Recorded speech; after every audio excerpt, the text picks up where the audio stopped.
Sok. Oke, Assalamualaikum warahmatullahi wabarakatuh. Hari ini tanggal 18 November 2022, kelas S dan KPI semester 5 STI Ahmad Suriah akan melakukan diskusi hasil paparan tentang temuan dari literatur review tentang skripsi yang sudah dikaji dan artikel jurnal yang sudah dikaji. Akang minta untuk kelas S ada 4 orang dan dari KPI 2 orang untuk paparan hasilnya dari PowerPoint. Silakan langsung diklik saja. Hari ini dimulai dari siapa dulu? Yunita dulu ya, boleh?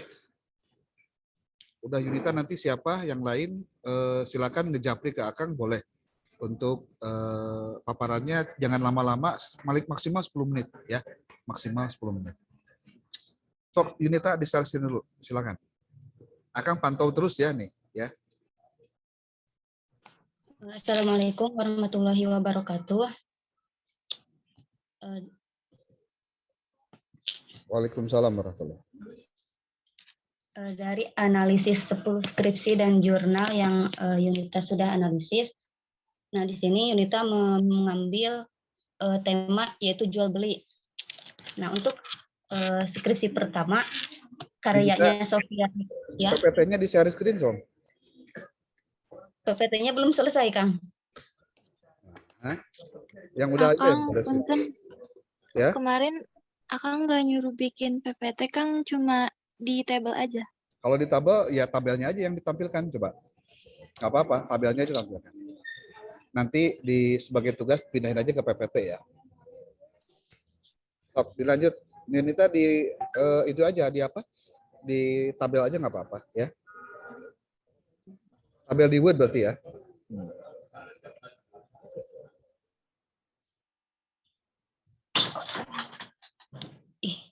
Tadi kereta. Dos.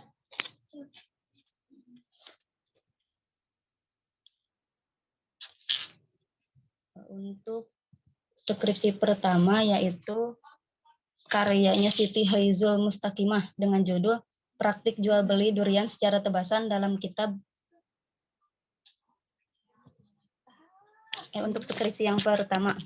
Nah, karya Sofiah Eka Aprilia dengan judul Analisis Hukum Islam dan KUH Perdata terhadap Konvestrasi Jual Beli Cabai Sistem Tebasan di Desa Bluri, Kecamatan Solokuro, Paten, Lamongan. Nah, dalam skripsi ini menggunakan pendekatan observasi dan dokumentasi. Nah, dengan hasilnya yaitu dengan hasil temuan dan hasil pembahasannya yaitu praktik jual beli cabai dengan sistem tebasan di Desa Bluri ini menurut hukum Islam tidak sah karena jual beli ini dengan sistem yang masih berbunga. Nah, kemudian yang judul yang kedua yaitu karyanya Zulkifli Ramadan Handiar analisis hukum Islam terhadap praktik jual beli tiket Persibaya di Persibaya Store. Nah, dalam penelitian ini si peneliti menggunakan pendekatan deskriptif kualitatif. Dengan hasil temuannya yaitu hukum Islam dalam permasalahan jual beli tersebut adalah hiyar aib dan transaksi jual beli bersifat goror. Kemudian ke skripsi yang ketiga yaitu karyanya Quratul Aini dengan judul Analisis Hukum Islam terhadap Praktik Jual Beli Ikan Laut Tanpa Menggunakan Alat Timbang di Tempat Pelelangan Ikan, yang mana mengambil studi kasus di Desa Brondong, Kecamatan Brondong, Kabupaten Lamongan. Dan dalam skripsi ini menggunakan pendekatan penelitian lapangan, yang mana hasil temuan dari skripsi ini yaitu jual beli ikan laut tanpa memakai alat timbang dibolehkan, nah, asal memenuhi 6 syarat yang dikemukakan oleh beberapa madhab seperti madhab Imam Maliki, yang salah satunya yaitu sesuai dengan kondisi tempat tersebut. Kemudian skripsi yang selanjutnya karya Hanin dengan judul Analisis Hukum Islam terhadap Praktik Jual Beli Emas Non Tunai di Kecamatan Semampir, Kota Surabaya. Nah, dalam penelitian ini menggunakan pendekatan deskriptif kualitatif, yang mana hasil temuan dari penelitian tersebut adalah dalam praktik jual beli emas non tunai di daerah tersebut tidak sesuai dengan syariat dan fatwa DSN MUI. Dalam praktik tersebut mengandung unsur riba. Kemudian yang selanjutnya yaitu karya Muhammad Faruk Asna dengan judul Analisis Hukum Islam dan kesesuaian Undang-Undang Narkotika Nomor 35 Tahun 2009 terhadap jual beli pakaian berbahan hemp di Trägerfenger Hemp CO Bandung. Nah, dalam penelitian ini menggunakan pendekatan kualitatif, yang mana hasil dari penelitian tersebut yaitu praktik jual beli pakaian berbahan hemp tersebut tidak menyalahi aturan syara. Nah, meskipun dari tanaman ganja dan yang lainnya, tetapi sifat dan pemanfaatannya berbeda dengan ganja konsumsi sehingga diperbolehkan karena memenuhi syarat jual beli yang sesuai dengan pasal 1300 KUHP. Kemudian yang selanjutnya yaitu Putri Dewi Jayanti dengan judul Tinjauan Hukum Islam terhadap Sengketa Transaksi Musyawarah di Pengadilan Agama Surakarta. Nah, studi putusan nomor 749 PDT G 2015 PA SKA. Nah, dalam penelitian ini menggunakan pendekatan kualitatif dengan hasil temuan dan hasil pembahasannya yaitu dapat diperinci dengan sengketa transaksi yang ada di pengadilan agama tersebut, jenis musyarakah dalam perjanjian. Nah, pembiayaan ini adalah syirkah inan atau serikat modal, yang mana pengadilan agama ataupun hakim itu seharusnya dapat menentukan jenis musyarakah dan dalam suatu perjanjian. Kemudian skripsi selanjutnya yaitu karya Muhammad Ihfani dengan judul Analisis Hukum Islam terhadap Jual Beli terhadap Tasbih Berhasiat di Kecamatan Sidayu, Kabupaten Gresik.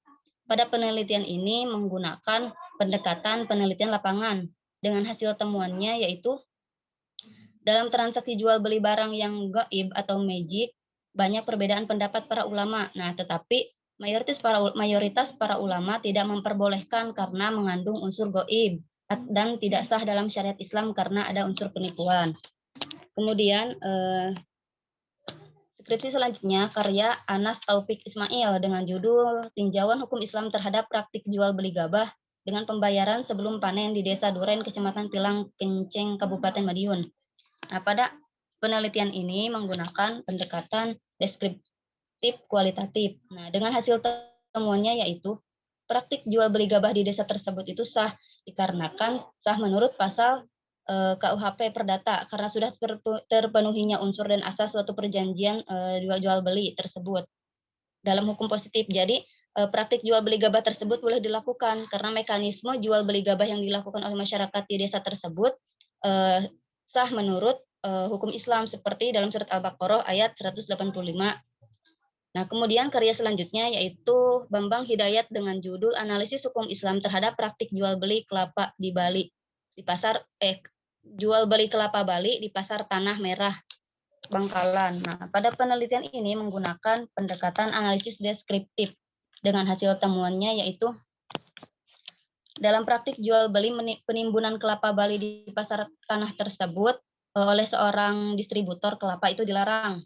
Nah, mengapa? Karena terjadinya kelangkaan kelapa, kemudian penjual kelapa jadi mahal dan mengambil keuntungan yang lebih tinggi. Nah, menurut hukum Islam, praktik jual beli dengan menimbun atau disebut ihtikar barang dilarang oleh syariat, nah termasuk jual beli yang dilarang, tidak boleh menzalimi dengan yang dilarang karena melanggar prinsip tidak boleh menzalimi dan jangan dizalimi.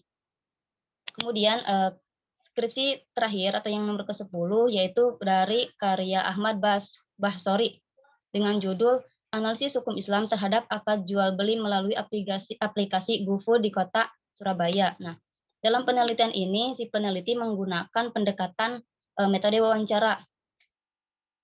Nah, dengan hasil temuannya yaitu hasil pembahasan adalah jual beli yang tidak dalam majelis dilarang, tetapi seiring dengan pergeseran waktu dan tempat dapat merubah hukum tersebut. Nah, sekarang dari artikel jurnal tentang jual beli. Nah, ada 10. Yang pertama yaitu dari Siti Haizul Mustaqimah dengan judul Praktik Jual Beli Durian secara Tebasan dalam Kajian Kitab Bathul Qorib.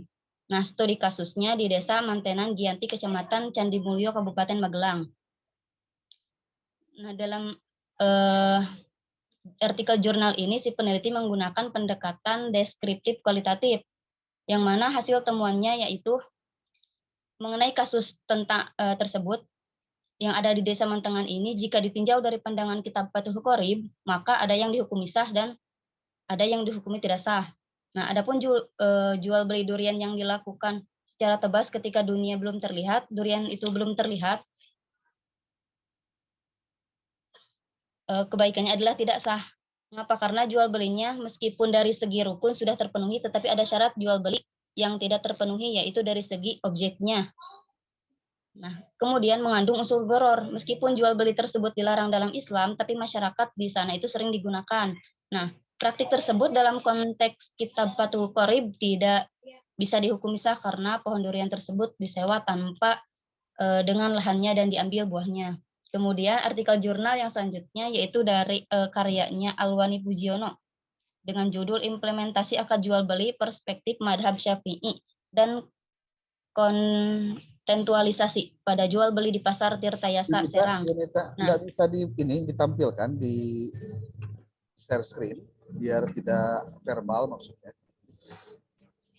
Lagi balik, terus cagar Tetap ditampilkan. Atau dikirimkan ke siapa nanti bisa dibantu gitu.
Bisa nggak?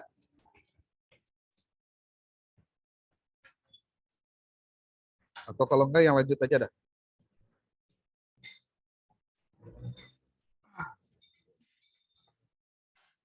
Mana Yunita? Bisa nggak Yunita? Kamu kirim aja di grup, nanti aku akan di-share.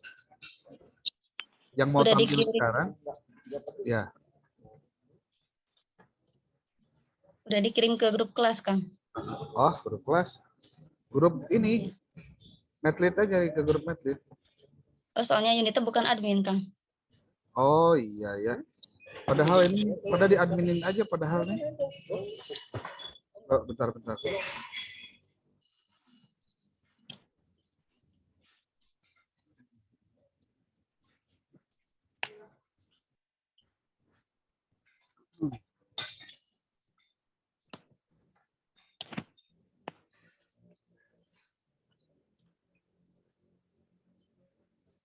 Udah dirubah, Kang. Jadi semua bisa ngirim dulu. Udah nih, Widya udah bikin, udah semua bisa masuk. Sok Yunita dikirim di grup ya.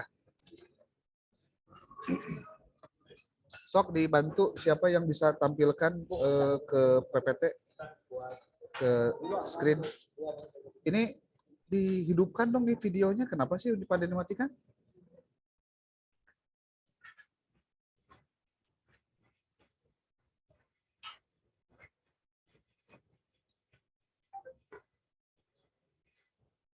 Sok dilanjut.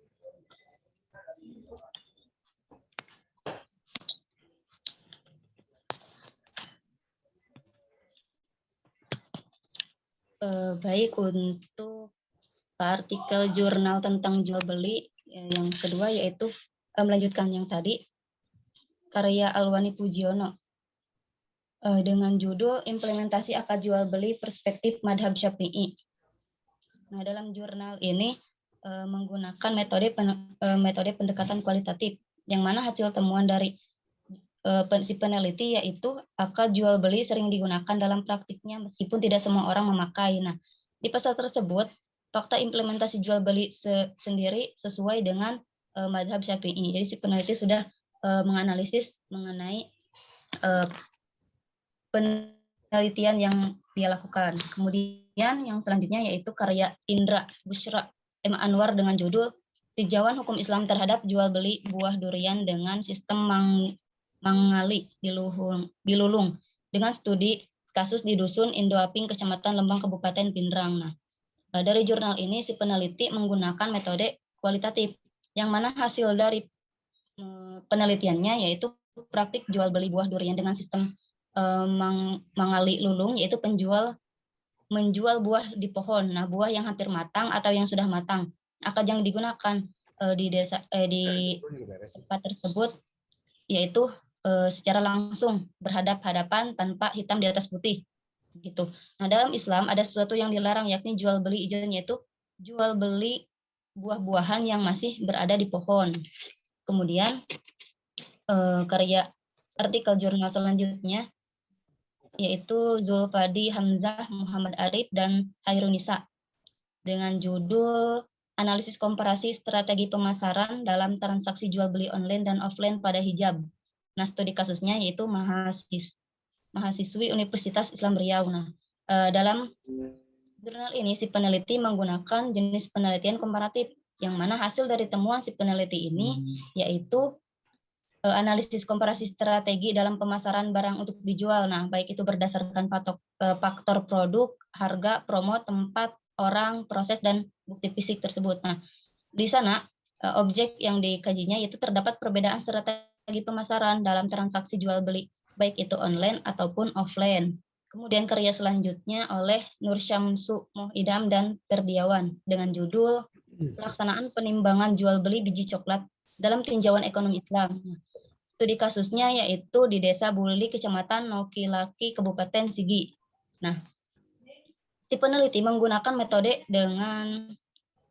kualitatif deskriptif. Nah, yang mana hasil dari temuannya yaitu jual beli biji coklat menggunakan timbangan manual yang diterapkan di desa tersebut dibolehkan dalam hukum Islam, karena timbangan yang digunakan itu timbangan yang dijamin atas kenormalannya begitu, dan juga transaksi tersebut atas dasar kerelaan antara si penjual dan si pembeli, yaitu suka sama suka.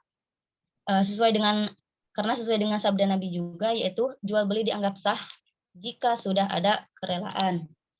Kemudian jurnal yang selanjutnya oleh Andi Lala Mansur SHME, nah sama Ahmad Suminto. Nah, dengan judul yaitu Praktik Monkey Bisnis pada transaksi jual beli perspektif hukum Islam, yang mana studi kasusnya yaitu di Kabupaten Ponorogo. Nah, peneliti menggunakan metode kualitatif, yang mana hasil temuannya yaitu jual beli yang tidak melakukan praktik monkey business ini atau pelambungan harga, maka akad jual belinya sesuai dengan hukum Islam. Nah, pada jual beli yang mengandung pelambungan harga jelas tidak sesuai dengan hukum Islam. Kemudian karya Hoirum Mahmudah dengan judul Perspektif Ekonomi Islam pada Jual Beli Pakaian Bekas Impor, yang mana studi kasusnya dalam akun Salamai. Nah, si peneliti menggunakan metode penelitian kualitatif deskriptif, yang mana hasil temuannya yaitu praktik jual beli yang dilakukan pada akun tersebut telah sesuai dengan syarat jual beli menurut Islam. Nah, namun jika ditelusuri dari awal, barang tersebut terdapat kemadaratan di dalamnya dikarenakan barang tersebut didapatkan secara ilegal dan melanggar hukum ekspor impor yang berlaku di Indonesia. Kemudian jurnal yang selanjutnya yaitu oleh Hasan Abdi Salam M. Anwar dengan judul Tinjauan Hukum Islam Terhadap Jual Beli Hampa, yang mana studi kasusnya di Dusun Mapili Barat, Kecamatan Luyo, Kabupaten Polman. Nah, si peneliti meneliti telitiannya itu menggunakan metode kualitatif. Nah, hasil temuannya yaitu segala jual beli yang tidak mempunyai manfaat, maka hukumnya tidak diperbolehkan. Nah, pada kasus jual beli hampa ini, masyarakat masih saja memanfaatkan ampas tersebut. Nah, namun dipergunakan sebagai alat pemberat, yang mana notabene-nya mengandung unsur goror atau tidak jelas, sebab menggunakan sesuatu yang tidak dipergunakan lagi di perusahaan. Nah, kemudian jurnal yang ke-9 yaitu oleh Muhammad Yusuf Irfan Iswandi dengan judul Praktik Jual Beli Jahe Menurut Hukum Islam, yang mana studi kasusnya di Usaha Dagang Arabia Jahe, Jakarta Timur. Nah, pada penelitian ini menggunakan metode kualitatif deskriptif, yang mana hasil temuan dari penelitian tersebut yaitu toko usaha dagang tersebut melayani penjualan dengan sistem karungan. Nah, terlihat adanya unsur goror yang terletak pada objek jual beli, yakni jahe itu sendiri. Namun unsur gorornya tidak menjadikan jual beli jahe ini dilarang dan menjadi sebab pengharaman, karena unsur goror yang ada pada jual beli jahe ini tergolong ringan. Kemudian yang terakhir, jurnal karya Wingredi, Prayuda, Syafruddin, dan Rifki dengan judul Islahul Amal Al-Umami, jual beli kotoran ternak ayam dalam perspektif hukum Islam. Nah, yang mana dalam penelitian ini menggunakan metode penelitian lapangan. Kemudian temuan yang dihasilkan oleh peneliti dalam praktik penelitiannya yaitu di desa tersebut melakukan praktik jual beli kotoran ayam. Madhab Hanafi dan Hambali jual beli barang najis apabila bisa dimanfaatkan. Nah, sedangkan menurut madhab Syafi'i jual beli benda najis itu tidak boleh karena barang harus suci gitu.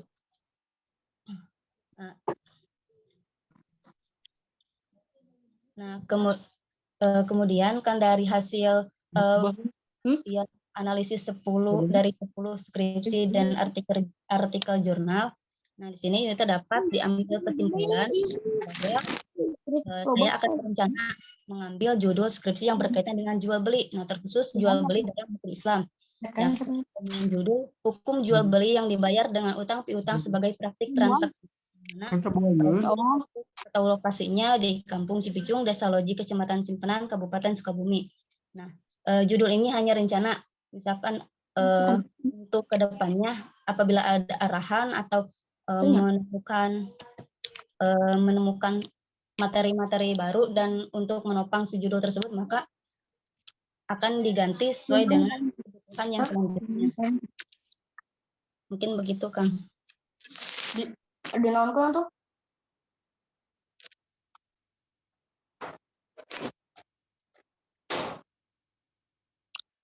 Sudah? Oke, sok yang kedua siapa? So ada rekamannya nanti gua akan dicek ya. Sok yang kedua. Dari KPI Siva mau? Sok ditampilkan. Sok ditampilkan Siva.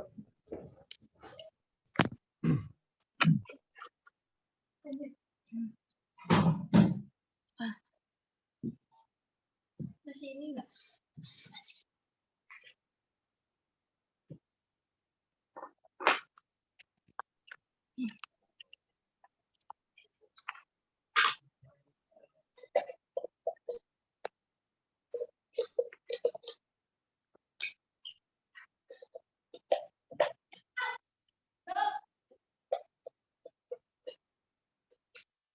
Nggak bisa nampilin di Zoom-nya, Kang. Ada kesalahan, jadi Siva share ke grup.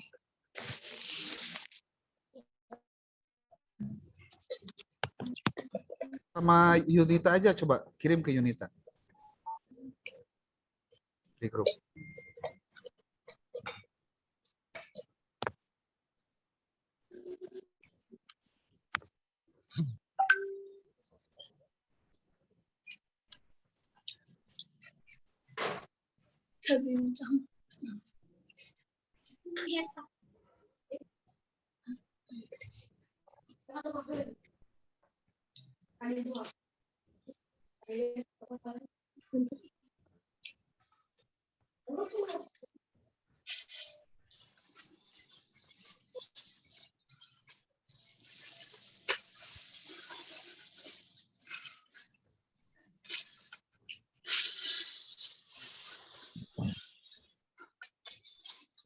Sama saya aja Kang bagiin itunya layarnya.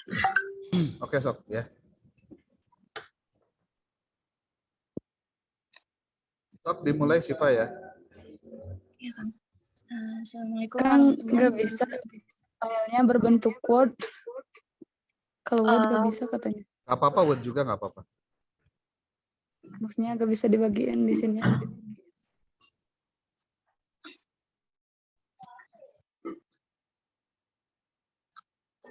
Sebentar.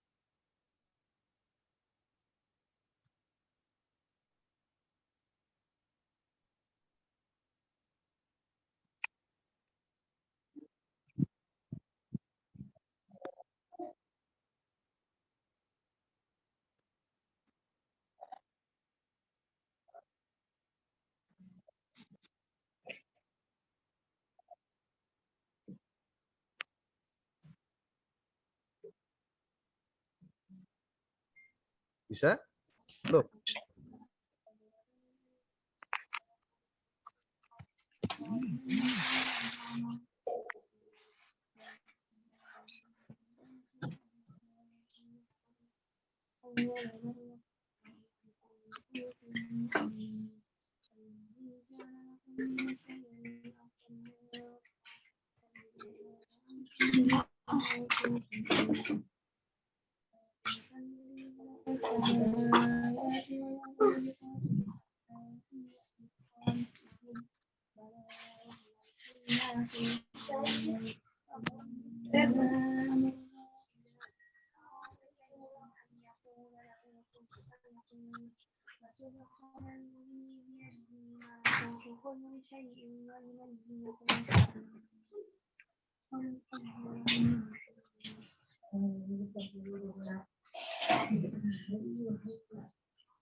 Sudah bisa belum?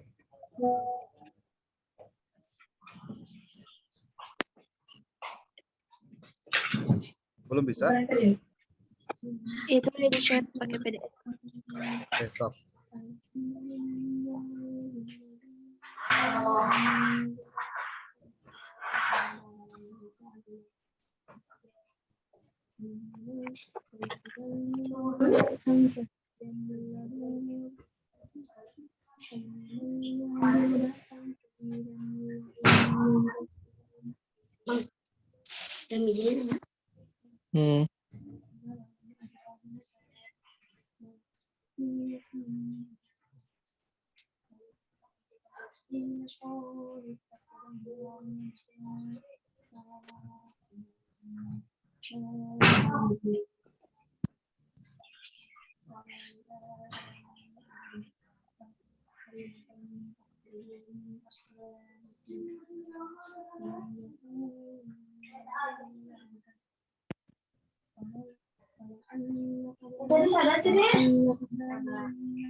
Nah, silakan dimulai. Nita. Itu udah tampil tuh.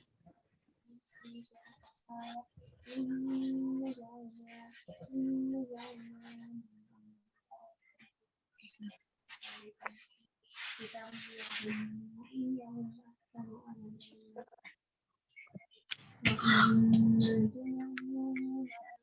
warahmatullahi wabarakatuh.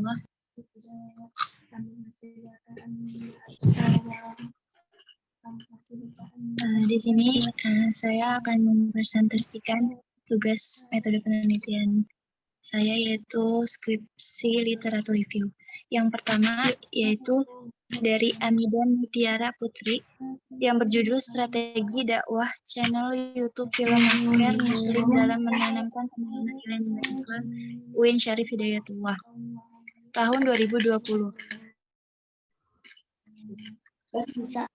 Yaitu yang memakai pendekatan deskriptif kualitatif. Dengan hasil temuan,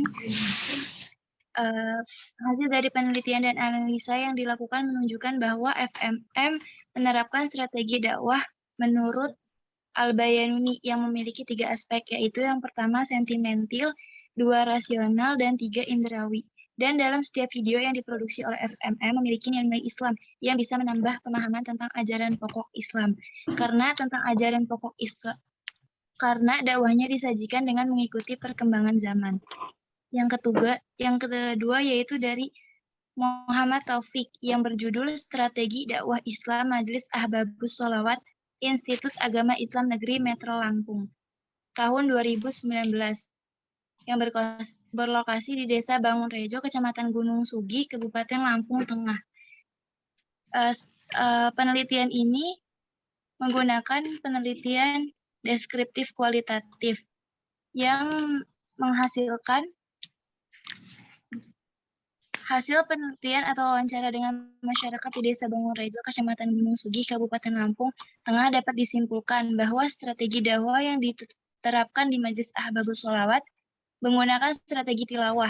Dengan strategi ini, mitra dakwah diminta mendengarkan penjelasan pendakwah atau mitra dakwah membaca sendiri pesan yang ditulis oleh pendakwah. Demikian, ini merupakan transfer pesan dakwah dengan lisan atau tulisan. Yang ketiga, dari Indra Dita Puspito yang berjudul Strategi Dakwah Generasi Muda Majelis Al-Hikmah dalam meningkatkan nilai-nilai keislaman para pemuda di Kampung Areman, Cimanggis, Depok dari UIN Syarif Hidayatullah Jakarta tahun 2011. Skripsi ini menggunakan penelitian kualitatif yang dalam skripsi ini menghasilkan penelitian Gema Al-Hikmah dan hal itu merupakan strategi dakwah di Gema Al-Hikmah dan hal itu merupakan taktik atau siasat yang digunakan Gema Al-Hikmah untuk mencapai sebuah tujuan yang ingin dicapai. Maka dapat disimpulkan bahwa Gema Al-Hikmah memiliki strategi yang efektif, terarah dan terencana dalam setiap melakukan kegiatan dakwahnya terhadap para remaja agar menjadi remaja muslim yang benar-benar mengetahui dan memahami ajaran agama Islam serta melaksanakannya. Skripsi yang keempat yaitu disusun oleh Eka Munawaroh dengan judul Strategi Dakwah pada akun Indah Rama _ dalam pemahaman media sosial TikTok sebagai media dakwah UIN Sunan Kalijaga Yogyakarta tahun 2022. Skripsi ini menggunakan penelitian kualitatif deskriptif dengan hasil temuan yang telah dilakukan yaitu dari 15 video yang penulis teliti, akun TikTok Indah Rahma menerapkan ketiga bentuk strategi dakwah. Al-Bayanuni dengan rincian strategi sentimental sebanyak 8 video, strategi rasional sebanyak 5 video, dan strategi indrawi sebanyak 2 video. Pada strategi sentimental, fitur-fitur yang dimanfaatkan dalam pembuatan konten dakwah Islam adalah fitur penambahan musik, fitur filter video, dan fitur teks. Pada strategi rasional, fitur yang dimanfaatkan adalah fitur jawab pertanyaan, fitur penambahan musik, fitur filter video, fitur efek video, serta fitur stiker. Sementara itu, pada video yang mengandung strategi indrawi, fitur-fitur yang digunakan pada media sosial TikTok adalah fitur penambahan musik, fitur teks, dan fitur efek video. Lanjut kepada judul skripsi yang kelima yang disusun oleh Ahmad Nur Khalis yang berjudul Strategi Dakwah bertema pemuda tersesat oleh Habib Hussein Jafar dalam channel YouTube Jeda Nulis UIN Sunan Kalijaga Yogyakarta tahun 2021. Skripsi ini menggunakan penelitian kualitatif dengan hasil penemuan menunjukkan bahwa Habib Jafar Hussein Al-Hadar telah melaksanakan strategi dakwah dengan membuat konten pemuda tersesat dengan cukup baik menggunakan jenis strategi strength of di mana Habib Jafar berkolaborasi dengan stand-up komedian di setiap kontennya. Berdakwah menggunakan komedi melalui YouTube dan merekrut survei dan kreatif. Strategi ST di mana Habib Jafar membuat konten dakwah dengan komedi yang lebih ingin agar menghindari atau meminimalisir ancaman eksternal, dan strategi WT di mana Habib Jafar mengkoordinir dan mengundang agama Islam agar mengurangi kelemahan internal dan menghindari ancaman eksternal. Lanjut yang keenam yaitu dari Muhammad Abduh Mutakin yang berjudul Strategi Dakwah Pondok Kecamatan Kambangan Kabupaten Temanggung Jawa Tengah UIN Sunan Kalijaga Yogyakarta tahun 2009. Skripsi ini menggunakan penelitian kualitatif dengan temuan dalam perjalanan dakwahnya, Pondok Pesantren Mualimin dipengaruhi oleh dua faktor, yaitu faktor pendukung dan faktor penghambat. Yang keduanya adalah terdiri dari faktor intern serta faktor ekstern dari Pondok Pesantren itu sendiri. Lalu hasil dari penelitian tersebut yaitu bahwasannya strategi dakwah yang diterapkan oleh Pondok Pesantren Mualimin kepada masyarakat Rawasenang dan sekitarnya adalah dengan cara melakukan identifikasi masalah yang ada, diteruskan dengan merumuskan dan mengadakan pemecahan masalah tersebut, lalu menetapkan strategi pemecahan, dilanjutkan dengan mengevaluasi hasil implementasi yang diterapkan. Kemudian diteruskan terhadap aplikasi strategi dakwah yang dititik beratkan pada bidang-bidang tertentu untuk mempermudah dalam pencapaian tujuan dakwah yang dilakukan. Antara lain adalah bidang keagamaan, bidang pendidikan, dan pengajaran, bidang sosial masyarakat, serta bidang ukhuwah Islamiyah. Yang ketujuh, dari Hasmirian, yakni yang berjudul Strategi Dakwah Haji Sairani di Kota Pelaihari, UIN Antasari, Banjarmasin, tahun 2019. Skripsi ini menggunakan penelitian kualitatif dengan hasil penelitian yang dapat, adapun strategi dakwah beliau bervariasi dan relevan dengan teori-teori yang tersaji seperti teori strategi Fred R. David dan Muhammad Ali Aziz. Berbagai ini masyarakat telah menjadi target dakwah beliau, pemerintahan, majelis, musalah, preman, pelacur, polisi, kalangan masyarakat, bahkan ulama. Skripsi keempat yaitu dari Kunti Wulansari yang berjudul Strategi Dakwah dalam Program Mengundi Kasawargan di Pro 4 RRI Semarang dari UIN Walisongo Semarang tahun 2018. Skripsi ini menggunakan penelitian kualitatif dengan hasil yang diperoleh dalam penelitian ini adalah program mengundi kaswargan menggunakan beberapa strategi untuk menyampaikan pesan dakwah, yaitu menentukan jadwal siaran serta memahami sasaran dakwah, menentukan metode dakwah yang digunakan, membuat langkah-langkah pelaksanaan dakwah, dan terakhir melakukan evaluasi terhadap pelaksanaan dakwah dalam program mengundi kaswargan. Yang ke-9, dari Sekuat Senjaya yang berjudul Strategi Dakwah Dai dalam Meningkatkan Akhlakul Karimah Santri Pesantren Modern Nahdlatul Ulama di Desa Negeri Agung Kecamatan Talang Padang, Tangamus, UIN Raden Intan Lampung 2019. Skripsi ini menggunakan pendekatan kualitatif. Dari hasil temuan di lapangan, penulis mengetahui strategi dakwah yang digunakan dai dalam meningkatkan akhlakul karimah santri, yakni dai menggunakan strategi sentimental adalah dakwah yang memfokuskan aspek hati dan menggerakkan perasaan dan batin mitra dakwah. Yang ke-10 yaitu dari Muhammad Mukhlis yang berjudul Strategi Dakwah Nabi Muhammad SAW pada Masyarakat Madinah, Institut Agama Islam Negeri Padang Sidimpuan, tahun 2016. Skripsi ini menggunakan pendekatan library search, pendekatan sejarah. Dan skripsi ini menghasilkan temuan yang dilakukan dalam skripsi ini dapat disimpulkan strategi dakwah Nabi Muhammad SAW pada masyarakat Madinah adalah 1. Membangun masjid, 2. Mempersatukan persaudaraan sesama umat Islam, 3. Membentuk piagam Madinah, 4. Dakwah melalui perang, dan 5. Dakwah melalui surat. Strategi dakwah Nabi Muhammad pada masyarakat Madinah tersebut masih relevan untuk diaplikasikan pada masyarakat Indonesia. Dan selanjutnya adalah literatur review jurnal. Yang pertama dari Mahmudin dan Siti Nasriyah yang berjudul Strategi Dakwah dalam Meminimalisir Penyebaran Informasi Hoaks di Media Sosial, UIN Alauddin Makassar, Indonesia, tahun 2021. Pendekatan ini, skripsi ini menggunakan pendekatan kualitatif deskriptif dengan hasil temuan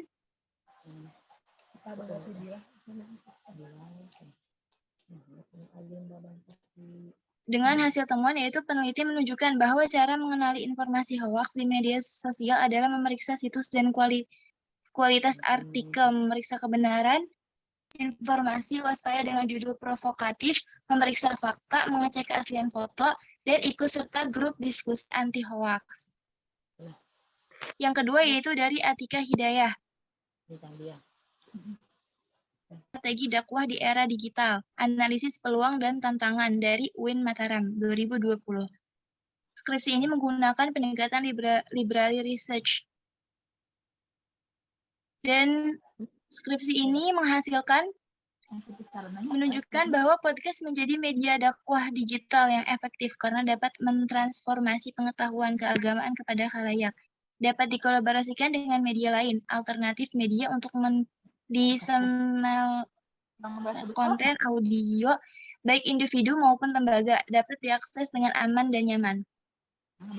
Yang ketiga, yaitu dari Laila Afifah dan Asep Muhlis, serta Uwais Fatoni, yang berjudul Strategi Dakwah Santri dalam Menghadapi Berita Hoaks di Media Sosial, UIN Sunan Gunung Jati, Bandung, tahun 2020.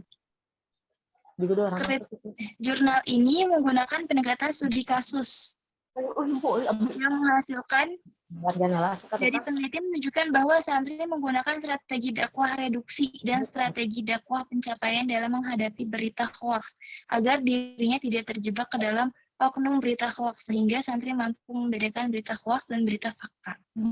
Yang keempat yaitu dari Dian Andi Perdana dan Arianto S. yang berjudul Potret Dakwah Islam di Indonesia. Strategi dakwah pada organisasi wadah Islamnya di Kota Gorontalo, IAIN Gorontalo, tahun 2019.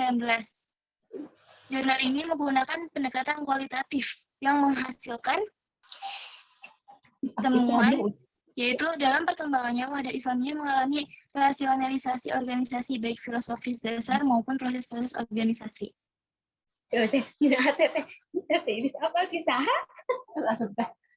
Hasil penelitian yang diperoleh yaitu bahwa strategi dakwah wadah Islamnya melalui media pendidikan, tablik akbar, lingkungan hidup, dan sosial. Yang kelima itu dari Novi Maria Ulfah yang berjudul Strategi dan Manajemen Dakwah Lembaga Dakwah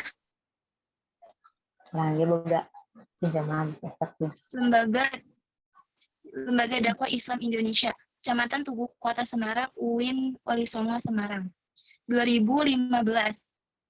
Jurnal ini menggunakan pendekatan wawancara atau library research yang menghasilkan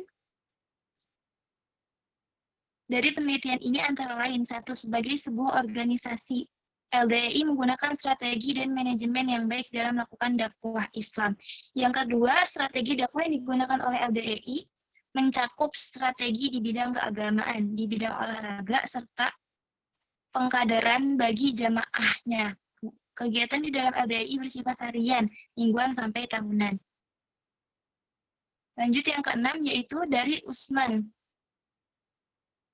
dan Muhammad Rizal Masdul dan Ardiansyah. Yang berjudul Strategi Dakwah Pondok Pesantren Al-Istiqomah dalam Pembinaan Masyarakat Desa Sigimpu, Kecamatan Palolo, Kabupaten Sigi, dari Universitas Mahmudiyah Palu, tahun 2020. Jurnal ini menggunakan pendekatan kualitatif. Hasil penelitian ini menunjukkan bahwa strategi dakwah Pondok Pesantren Al-Istiqomah dalam pembinaan masyarakat Desa Sigimpu, Kecamatan Palolo, Kabupaten Sigi, dilakukan secara langsung dan tidak langsung. Dakwah secara langsung dilaksanakan melalui metode pendidikan, majelis taklim, fadiyah amal, jaulah silaturahim. Adapun strategi dakwah yang secara tidak langsung yaitu pesan dan nilai-nilai dakwah yang disampaikan melalui pendekatan sosial, sedangkan implikasi kegiatan dakwah pondok pesantren belum signifikan dalam merubah sikap dan perilaku masyarakat dari penyimpangan serta menambah wawasan pengalaman keagamaan bagi masyarakat desa. Selanjutnya yaitu dari Muhammad Hamdan dan Abdul Muhid yang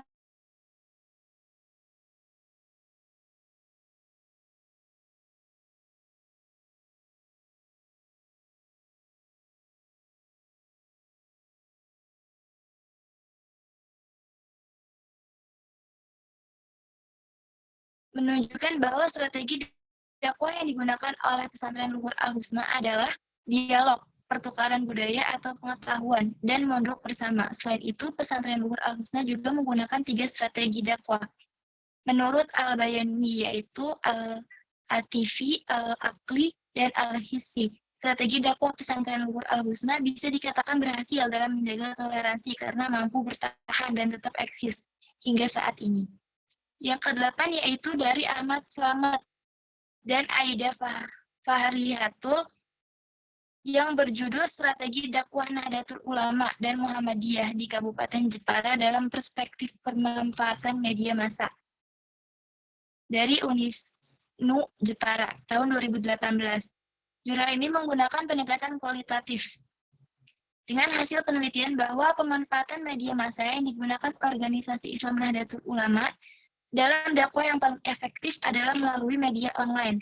Sedangkan pada organisasi Muhammadiyah, penggunaan media massa paling efektif lewat media cetak berupa majalah atau buletin.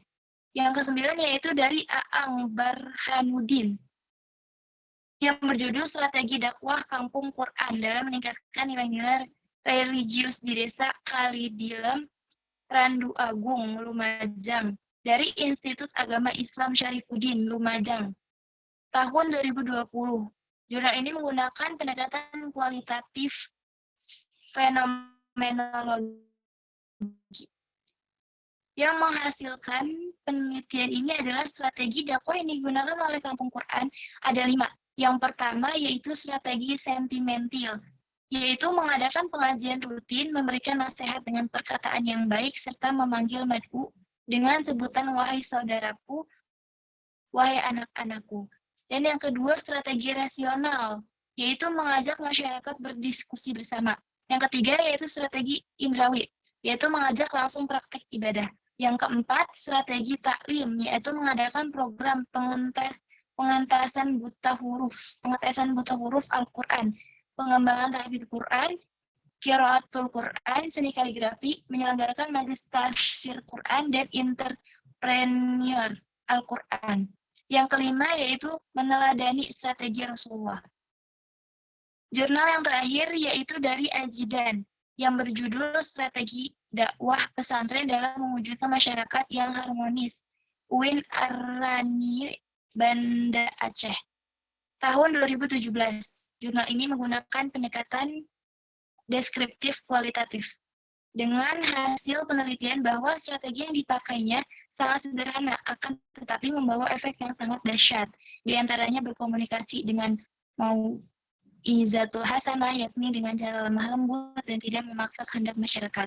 Selain daripada itu, partisipasi pihak pesantren dalam acara masyarakat seperti kenduri dan sebagainya, walaupun tantangan yang dihadapi cukup besar, namun itu semua tidak mempengaruhi terhadap upaya membentuknya masyarakat yang harmonis dengan dasar keikhlasan tanpa mengharapkan imbalan terhadap usaha yang dilakukan. Dari 10 skripsi dan 10 jurnal ini, saya mengambil tema yaitu strategi dakwah. Mungkin kemungkinan di akhir nanti saya akan mengambil tema strategi dakwah. Tapi jika ada beberapa hal yang tidak memungkinkan untuk mengambil tema strategi dakwah, nantinya saya akan mengganti dengan judul yang lain. Mungkin itu saja, Kang. Wassalamualaikum warahmatullahi wabarakatuh.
Ada? Sudah, Kang. Oke. Siapa lagi? Satu lagi aja deh. Ini waktunya sudah mulai 2:30. Saya Kang. Dari HES siapa? Ya Kang. Anissa. Oke, Anissa. Sok ditampilkan Anissa. Ya sebentar Kang.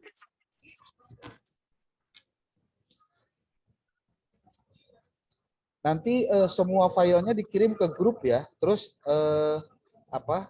Karena pasti beda antara satu orang dengan orang yang lain. Dan jangan sekali-kali ada yang copy paste punya teman yang sudah mengirimkan itu, ya.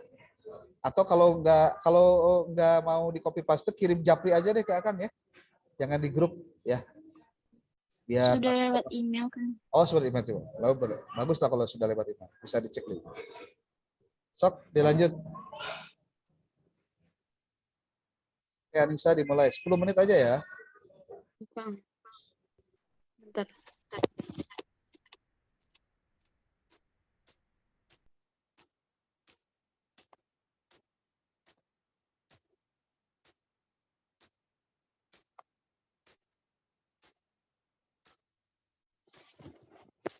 Assalamualaikum warahmatullahi wabarakatuh. Di sini saya mengambil 10 skripsi dengan tema jual beli online. Pertama ada skripsi dari Nurul Izzah dengan judul Praktek Bayi Assalam. Dengan judul Praktek Bayi Assalam dalam transaksi jual beli online pada konsumen.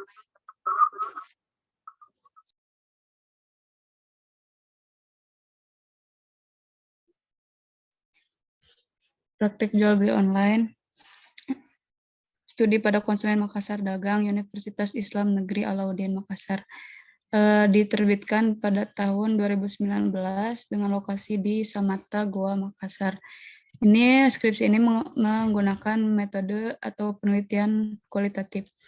Hasil temuan dari skripsi ini yaitu transaksi jual beli online memiliki kesamaan pada akad salam, yaitu jual beli pesanan yang membayar dari awal dulu, membayar awal lalu setelah akad barangnya nanti di kemudian hari. Nah, unsur ini seringkali tidak terlepas dari hal-hal negatif seperti penipuan, goror, dan sistem jual beli dropshipping. Nah, terjadi beberapa masalah di sini. Yang pertama, dalam praktek Bayi Assalam telah sesuai pada prinsip Bayi Assalam, yaitu sesuai rukun dan syarat telah terpenuhi. Tapi dalam prakteknya sering terjadi penipuan, goror, dan jual beli dropshipping. Yang kedua, temuannya pada transaksi jual beli online di Makassar Dagang, terjadi transaksi jual beli online telah sesuai dengan prinsip Bayi Assalam, tapi tidak sesuai prakteknya seperti adanya penjual, pembeli barang, dan ijab kabul. Adapun yang tidak sesuai dari segi barang, yang datang dengan spesifikasi barang dan waktunya terkadang tidak sesuai perjanjian awal pesanan. Nah itu hasil pembahasannya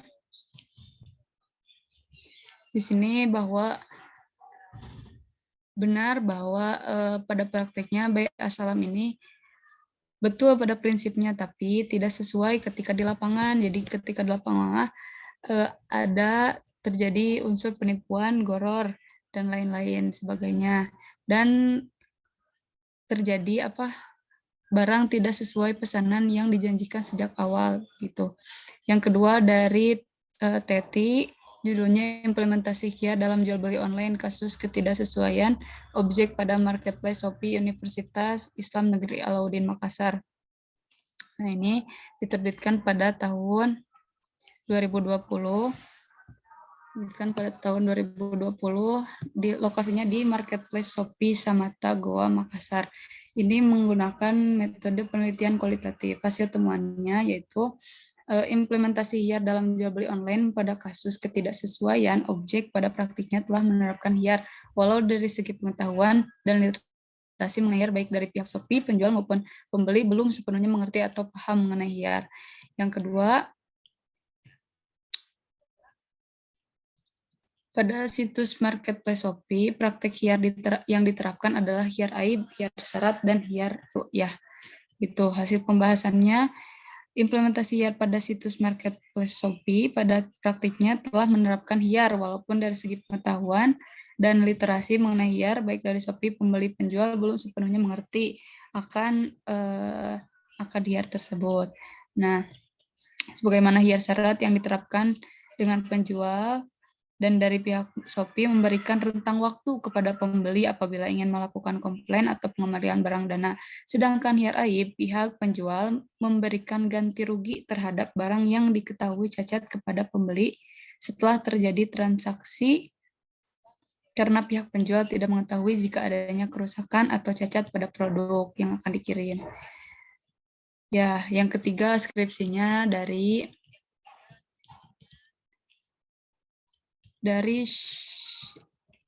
sebentar.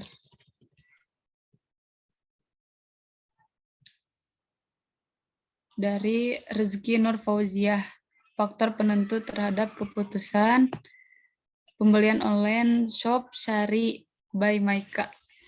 Itu agak ada kesalahan sedikit. Di Universitas UIN Alauddin Makassar. Diterbitkan pada tahun 2020, lokasi penelitiannya di Jalan Sultan Alauddin Pondok Pari, Samata, Romang Polong, Kabupaten Goa, Makassar. Metode penelitiannya menggunakan metode kuantitatif. Hasil temuannya di sini bahwa secara simultan variabel independen dan kualitas produk berpengaruh signifikan terhadap keputusan pembelian pada online shop Syari by Maika dengan nilai signifikasi hasil uji F diperoleh F hitung 6,654 dengan P value sama dengan 0,0000 kurang dari 0,0,5. Sedangkan secara parsial variabel syariah marketing berpengaruh positif dan signifikan terhadap keputusan pembelian pada online shop Syari by Maika dengan hitung 2,817 dan P value 0,007 kurang dari 0,0,5. Variabel faktor religiositas berpengaruh positif terhadap keputusan pembeli pada online shop Syari by Maika. Hasil pembahasannya berdasarkan pada uji parsial variabel X1 syariah marketing terhadap variabel Y, keputusan pembelian memperoleh nilai T hitung sebesar 2,817, sedangkan nilai T tabel 1,683, maka dapat disimpulkan bahwa T hitung lebih besar daripada T tabel dengan nilai signifikan 0,007 kurang dari 0,0,5, sehingga variabel X2 berpengaruh positif dan signifikan terhadap keputusan pembelian pada online shop Syari by Maika. Nah, yang keempat ada skripsi dari Haryanti dengan judul Penerapan Konsep HIAR pada Jual Beli Online Shop dalam Perspektif Ekonomi Islam, Studi Kasus Mahasiswa Prodi Ekonomi Islam UIN Alauddin Makassar. Diterbitkan pada tahun 2021, lokasinya di Universitas Islam Negeri Alauddin Makassar dengan metode kualitatif. Hasil temuannya, pengetahuan mahasiswa tentang penerapan konsep HIAR dalam jual beli online pada mahasiswa program studi ekonomi Islam ialah mahasiswa yang belum terlalu memahami mengenai konsep HIAR.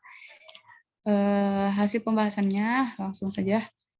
Pengetahuan mahasiswa tentang penerapan konsep HIAR dalam jual beli online pada mahasiswa program studi ekonomi Islam ialah mahasiswa yang belum terlalu memahami mengenai konsep HIAR karena beberapa mahasiswa hanya mampu menjelaskan mengenai arti HIAR, tetapi pada praktik HIAR beberapa mahasiswa belum mampu menjelaskannya secara baik. Lalu skripsi yang kelima dari Ramliana yang berjudul Tinjauan Fikih Muamalah terhadap akad dalam transaksi online pada layanan GoFood di PT Gojek Indonesia Cabang Kota Makassar, Universitas Islam Negeri Alauddin Makassar, tahun 2021. Lokasi penelitiannya di PT Gojek Indonesia Cabang Kota Makassar, Jalan Sultan Alauddin nomor 91 Makassar, dengan metodenya atau pendekatannya kualitatif. Hasil temuannya, mekanisme atau model akad dalam transaksi online pada layanan GoFood itu mempunyai beberapa jenis akad. Tapi di sini akadnya ada beberapa ya. Dan transaksi yang terdapat beberapa pihak terlibat akan tapi transaksi utama adalah model akad layanan GoFood, yaitu transaksi sewa menyewa jasa yang melibatkan PT Gojek. Nah, lalu dalam fikih muamalah terlihat bahwa transaksinya berbentuk akad ijaroh yang mana sesuai dengan hukum syariah. Hasil pembahasannya, mekanisme transaksi yang dilakukan oleh PT Gojek, layanan GoFood di PT Gojek itu mempunyai dua akad. Yang pertama ada akad sewa menyewa jasa. Yang kedua ada akad ijaroh.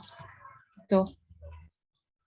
Yang keenam ada dari Robiatul Awaliyah dengan judul Facebook sebagai sarana jual beli barang atau jasa online berdasarkan perspektif Maqasid Syariah Universitas Islam Negeri Sunan Kalijaga Yogyakarta, diterbitkan pada tahun 2022 di Yogyakarta. Lokasinya pendekatannya yuridis normatif. Hasil temuannya dalam melakukan kegiatan jual beli online memberikan bahwa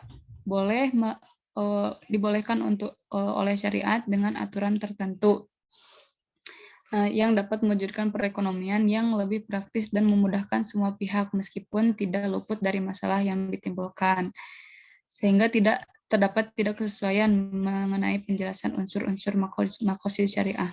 Hasil pembahasannya, pada praktiknya dalam melakukan proses jual beli barang atau jasa online melalui Facebook ialah dapat mewujudkan ekonomi yang lebih praktis dan memudahkan semua pihak. Tuh. Yang kedua, analisis Facebook sebagai sarana jual beli barang online menurut maqasid syariah dalam praktik yang terjadi di masyarakat masih terdapat beberapa penyimpangan, diantaranya yaitu tidak terjadinya kesesuaian antara produk apa yang mereka pesan dengan apa yang mereka terima, sehingga dalam menjalankan bisnis yang mereka lakukan masih terdapat ketidaksesuaian dalam unsur maqasid syariah.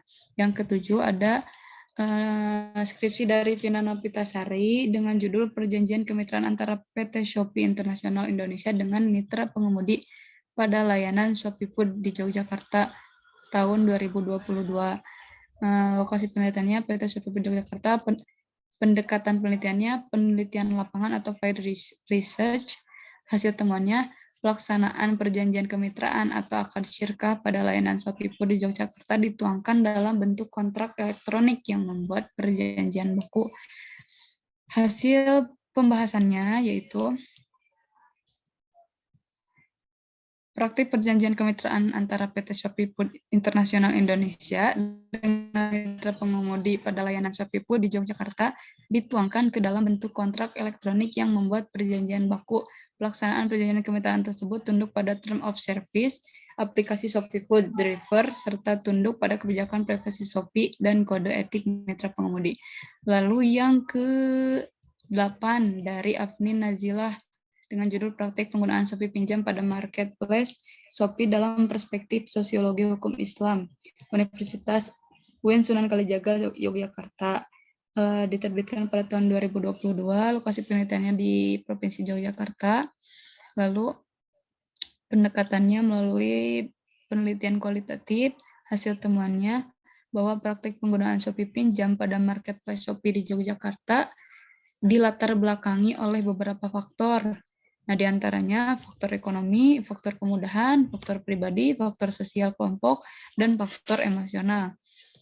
Lalu hasil pembahasannya, penggunaan Shopee Pinjam pada Marketplace Yogyakarta ini dilatar belakangi oleh faktor-faktor tersebut, dan juga penggunaan juga dinilai kurang efektif karena dana pinjaman sebagian besar lebih dialokasikan untuk kebutuhan konsumtif.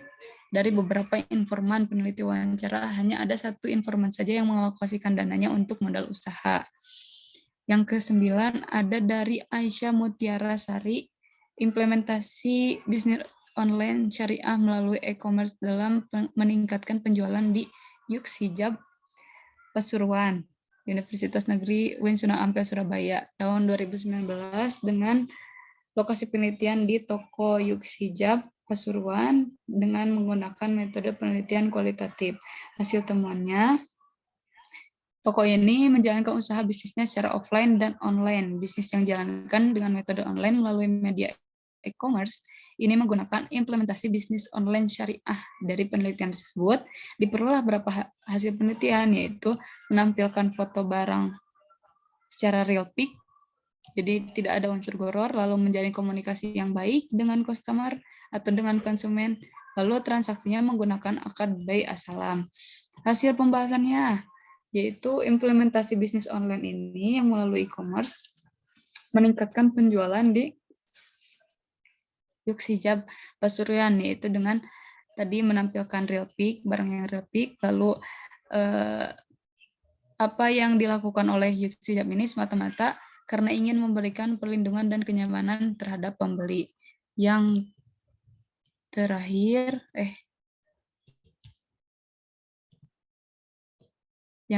dari Abdul Aziz Muzaki yang berjudul Tinjauan Hukum Islam tentang Jual Beli Akun Game Online Mobile Legends Bang Bang. Bang Bang.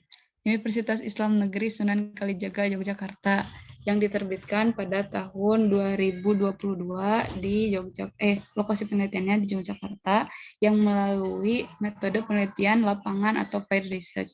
Hasil temuannya, jual beli akun game online Mobile Legends dilakukan dengan dua macam cara. Yang pertama ada secara online, yang kedua ada secara offline. Kalau online itu offline-nya secara COD ya. Nah, ini yang dilakukan oleh pihak-pihak yang berakad. Pandangan menurut hukum Islam terhadap praktik jual beli akun game online Mobile Legends Bang ini telah memenuhi syarat dan rukunnya, Menurut Imam Hanafi, akun game online Mobile Legends ini dapat digolongkan sebagai harta karena akun tersebut dapat diserah terimakan dari pihak penjual akun ke pihak pembeli. Sehingga jual beli akun game online Mobile Legends ini dikatakan sah menurut Islam. Hasil pembahasannya, yang tadi jual belinya dilakukan dengan dua cara. Yang pertama dengan cara online, yang kedua dengan cara COD antara pihak pembeli dan penjual gitu. Yang kedua, pandangan hukum Islamnya itu sah karena telah memenuhi syarat jual beli gitu. Untuk jurnalnya, yang pertama ada dari Runto Hendiana dan Ahmad Dasuki Ali yang berjudul Transaksi Jual Beli Online Perspektif Ekonomi Islam Fakultas Syariah. Tahun 2016, lokasinya di Jalan Perjuangan, Bypass Sunyaragi, Cirebon, melalui pendekatan kualitatif. Hasil temuan, masalah yang ada dalam penelitiannya secara umum terkait objek transaksinya. Jadi, temuannya objek transaksi yang diperjualbelikan terkadang tidak sesuai gambar yang ada dalam iklan. Nah, hasil pembahasannya, jual beli itu dalam Islam termasuk salah satu bentuk muamalah yang mana mekanisme diatur sesuai dengan landasan hukum Islam, yakni Al-Quran dan hadis. Dilihat dari berbagai kasus jual beli yang terjadi, contohnya ini di olx.co.id, kan banyak tuh website jual beli online ya. Di sini mengambil contoh di website olx.co.id atau tokobagus.com. Nah, di sini orang-orang melakukan kegiatan transaksi jual beli yang beraneka ragam. Ada yang melakukan transaksi langsung atau melalui jasa pengiriman barang atau COD. Nah, di sini. Lalu yang kedua ada dari Retno Dia Pekerti dan Eliada Herwianti. Ini judulnya Transaksi Jual Beli Online dalam Perspektif Syariah Mazhab Syafi'i. Oke. Diterbitkan pada Anissa, coba di kesimpulan akhir aja. Kamu rencananya pengambilan tema penelitiannya tentang apa tuh? Oh ya. Jadi setelah saya terus? Ya, Kang? Ya, lanjut.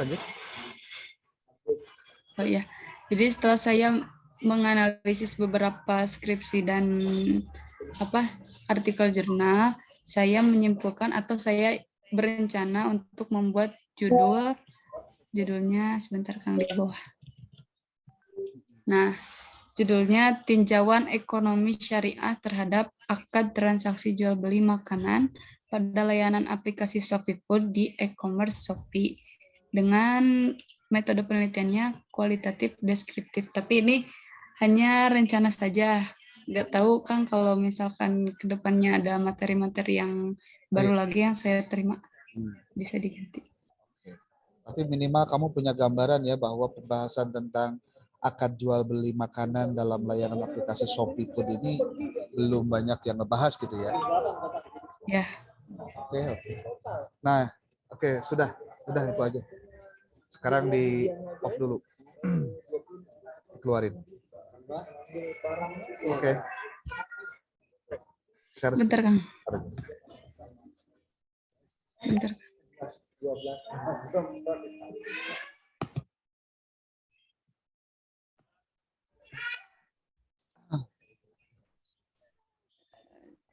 Sebentar Kang. Sudah, bisa?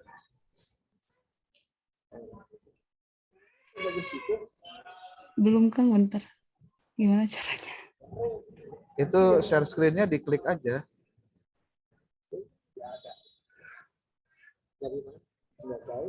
Ada nggak? Keluar dari share screen bisa?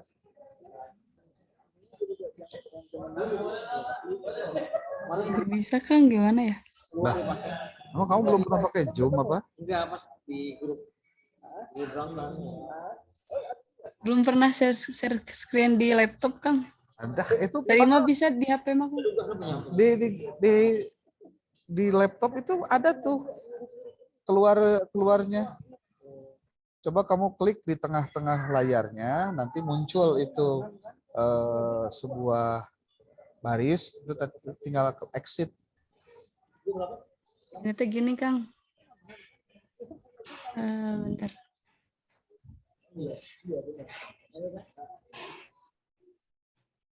Ini bantu untuk absensi ya, yang minggu lalu juga belum absensinya tuh. Sekarang minggu sekarang juga belum. Untuk KPI dengan hash. Ini beberapa orang yang sudah kirim, itu akan datanya di share.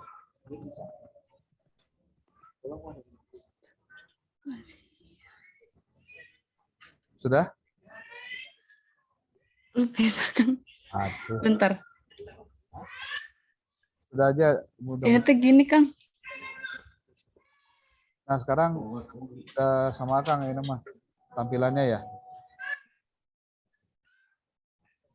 Oke. Udah. Sekarang mau tampilannya udah ini. Ini tinggal diaktifin aja nih.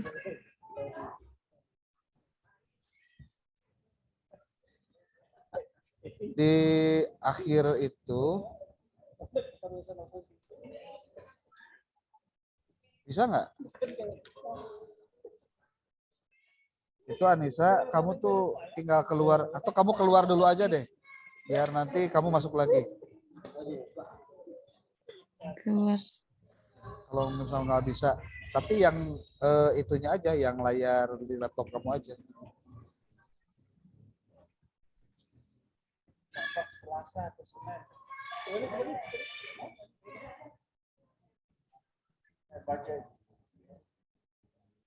Udah, oke, sudah nih.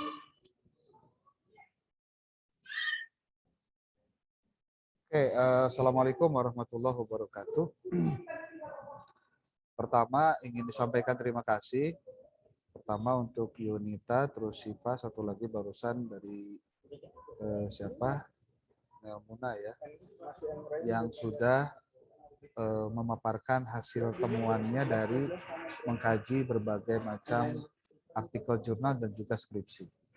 Jadi intinya yang dilakukan oleh kalian itu adalah bagaimana menganalisis skripsi-skripsi yang memiliki tema seirama atau sepadan, sehingga nanti kamu bisa lihat di mana peluang kamu bisa melakukan penelitian yang belum dilakukan orang lain atau belum banyak dikaji oleh orang lain. Itu kata kuncinya adalah bagaimana mencari masalah penelitian. Jadi kalau ditanya, Kang, kumaha carana saya supaya dapat judul untuk proposal skripsi saya? Jawabannya sederhana sebetulnya. Kamu mengkaji tentang buku metode penelitian. Yang kedua, kamu lakukan pencarian referensi dengan literatur review dengan yang akan sampaikan bagaimana cara-caranya itu. Nah, nanti dari sekian banyak itu, pasti kamu akan melihat sebuah peluang di mana banyak orang yang mengkaji tentang hal tersebut, tapi belum mengkaji hal ini. Itu yang paling penting dari analisis kita. Di samping juga, dan jangan lupa, ini jangan sampai lupa ya, semua artikel yang kamu kutip, semua skripsi yang kamu ambil, itu bisa kamu jadikan sebagai referensi kamu sendiri. Jadi kamu bisa ngebayangin untuk skripsi saja kamu sudah ngambil 10, untuk artikel jurnal kamu sudah ngambil 10, udah 20 tuh. Belum ditambah buku, belum ditambah kalau kamu ternyata mendapatkan laporan penelitian yang lain yang itu ternyata relevan untuk bisa kamu telaah. Nah, itu yang luar biasa. Jadi kalau ditanya si mahasiswa, Kang banyak-banyak teuing ieu naon teh daftar pustakanya. Memang harus banyak daftar pustaka itu, nggak boleh ya. Nah, nanti pokoknya di setiap akhir dari penulisan kamu tuliskan simpulan rencana penelitian kamu mau tentang apa. Itu kata kuncinya, ya. Oke, Akang baru menerima beberapa orang nih di grup di Japri, ada Siti Sophia, ada Yunita juga, yang lainnya siapa lagi nih? Oh belum, baru 2 ini yang Japri ya, yang Japri. Kalau misalkan kamu sudah kirim ke email, cukup saja kamu ini apa sebutnya konfirmasi di grup. Kang, saya nama Anu kelas apa, kelas S, sudah mengirimkan file PPT dengan file PDF atau Word di email. Nah, cukup itu saja di grup. Jadi biar nanti ketahuan datanya siapa saja yang sudah mengirimkan. Termasuk nanti Siva juga ya, tolong dikirimkan. Oke, Kang pikir cukup itu saja. 3 orang sudah tampil. Akang berharap minggu depan itu juga kamu lakukan presentasi seperti ini. Waktunya harus singkat, tidak boleh panjang-panjang. Ini Widya juga sudah masuk, terima kasih. Dan untuk yang lainnya ditunggu untuk hari ini ya, jangan sampai lewat dari hari ini. Ya. Oke, terima kasih. Mohon bantuan untuk di absen juga ini, ditulis di absen untuk yang minggu lalu dengan minggu sekarang ya. Oke. Terima kasih. Billahi taufiq wal hidayah. Wallahualam. Assalamualaikum warahmatullahi wabarakatuh.